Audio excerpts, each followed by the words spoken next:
It was 11 days after Jean Marie Schoen went missing, August 1st, 1974. Sisters Annette and Millette Anderson, they vanished from their Ocean Way home. Their father said that they had a loving home. They were not runaways, and he noticed some things that were out of place when he arrived home.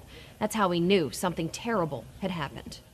For decades, their parents held on to the pictures. Baby pictures, school pictures. School report cards from Sheffield Elementary. Odds and ends of different things. And until their dying days, Jack and Elizabeth Anderson lived in the same house with the same phone number, just hoping their girls would one day return. We just went on with life. They were just 11 and 6 years old. Decades later, the girl's older sister, Donna, remembers the day that her family's entire world changed. She and her mother left the house to go check on a sick family member around 6 p.m. Her father was about to head home after fishing. In the original report, Sergeant Dan Jansen with the cold case unit at JSO says Jack Anderson told officers he called the house around 7 p.m. It actually speaks with Annette. And he hears the dog barking in the background, and he asks Annette, he says, why is the dog barking? And she said, well, there's some birds in the front yard, and he's barking at these white birds that are in the front yard. And he said, oh, okay. Well, he lets her know that he'll be home shortly. When he called back 20 minutes later, no answer. And so we know that our time frame is just a 20-minute window. It's a tight window. But what happened to these two little girls in those crucial 20 minutes? They just was taken out of the house and gone. According to reports, there were two things that Jack noticed when he got home.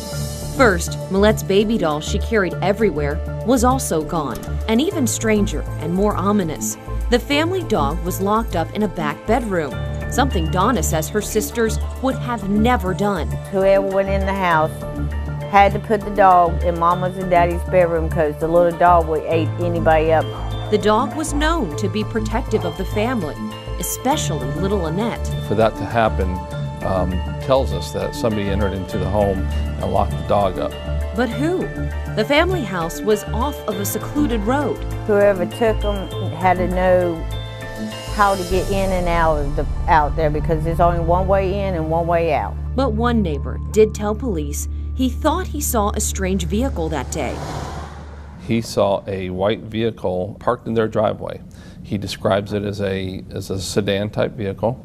He thought maybe like a Thunderbird or a Mustang or something like that, but he really couldn't say exactly what kind of model it was. With only a few clues to go on, a massive search ensued, 138 square miles, but turned up nothing. Sightings of the girls were called in, but also nothing. The sisters had seemingly vanished into thin air. Then, 4 months later, came a twist.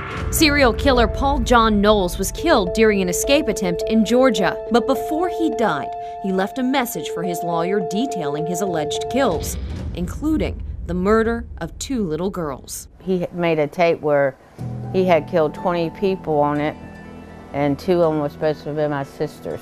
JSO has a transcript of that recording. Knowles said he dumped the girls' bodies near the end of Commonwealth. Officers searched extensively, but no remains were ever found.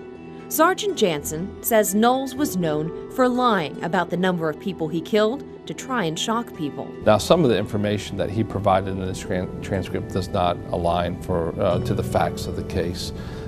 So that's a little disconcerting as far as his confession is concerned. So he believes it could be a false confession.